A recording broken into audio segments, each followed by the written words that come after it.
Hey everyone, today I'm going to be breaking down the movie Gravity. So, for a movie with so much to cover, I've managed to break it down into 5 pieces. Number 1. Long takes and zero G.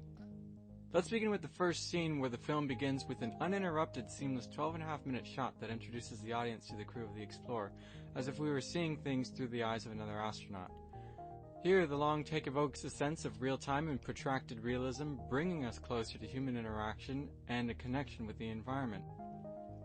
One of the unique properties of the film is its nearly non-existent need for a stationary frame of reference, and because movement in space is relative, director Alfonso Cuarón and cinematographer Emmanuel Lubezki decided to coordinate a robotic rig to move around the actors rather than to move the actors around a stationary camera. And during this period, almost no time is wasted in capitalizing on an innovative zero-G perspective. In fact, you can watch more than 90% of the film upside down without giving it a second thought.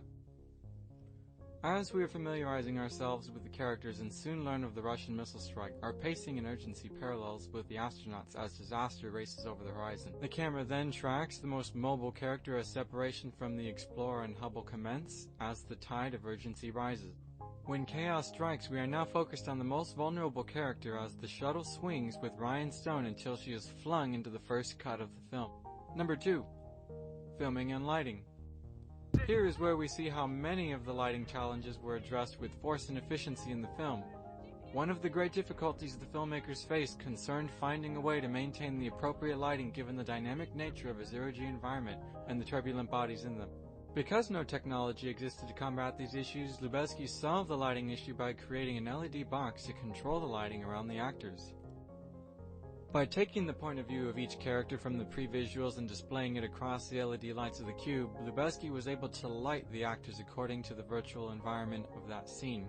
This meant that lighting on the actors' faces matched the lighting in the final composite and gave the actors a visual reference to the world around them. Number 3. Action sequences. Many action sequences in the film afford the viewer excellent opportunities to witness fine execution of cinematography captured in starkly different methods. The first action scene we'll look at occurs when Ryan is attempting to depart from the International Space Station only to discover that isn't immediately possible. The ship hurriedly flies away only to be stopped by dead weight of the ISS.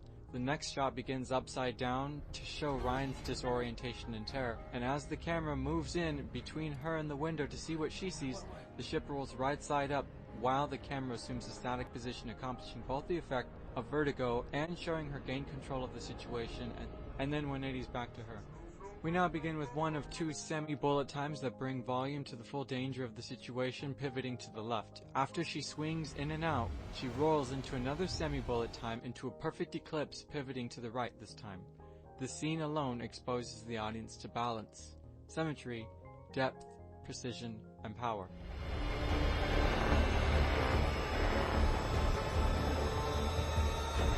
Interestingly enough, the next action sequence demonstrates that a more modest approach in camera work can prove less is more.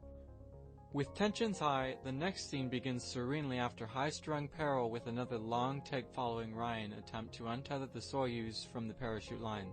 We start with a long shot that pushes toward Ryan that eventually superimposes the viewer's presence into the same ocean of space Ryan is in for the rest of the scene. After unsuccessfully freeing herself from the parachute tethers, we witness the second wave of debris strike with her and from her perspective, which reinforces the second-person narrative, that the event is something happening to you and Ryan, rather than the idea that you have a role in controlling the scenario. In short, you aren't a part of the system because the system is happening to you. Number 4. Usage of first-person vulnerability and the character's eyes. Throughout the film, there are several techniques employed to channel emotional expression. The first one is the usage of a first-person perspective used during times of vulnerability and psychological exposure.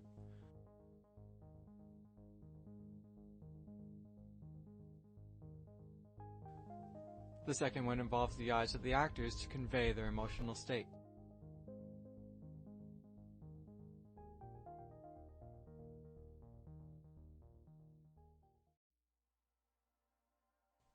Number 5. Visual metaphors. Visual metaphors had a heavy presence throughout much of the film's storytelling with several recurring themes. And while there are many, I'll only be covering 3 today. The first and most prevalent occurs when Ryan removes her suit in the airlock of the ISS. The most basic interpretation of Ryan, assuming the fetal position, suggests potential rebirth, vulnerability, and the value of life. Religious motifs are also used throughout the film as well, which may coincide with the airlock scene. And while some visual poetry is more straightforward than others, some are also more open-ended. When she's speaking with Annie and Gake over the radio, the focus shifts to a lone tear in the center of the shot. This imagery may mirror her current situation of being stranded in space, or could even signify the fact in life that there are times when you cry, but the tears don't fall. Some visual motifs are also long-term in effect and are even delivered by changing the type of camera used while filming. The entire film is shot digitally up until the landing on Earth, where Cuarón and Lubezki decide to film on 65mm film in order to give Earth a hyper-real look that would ultimately contrast the artificial steel construct of a gray-cold laboratory filled with recycled air to a natural, fresh, and organic environment after she chooses life. All in all, the film is a genuine masterpiece and a milestone to film in the 21st century. I hope you guys enjoyed. Thanks for watching.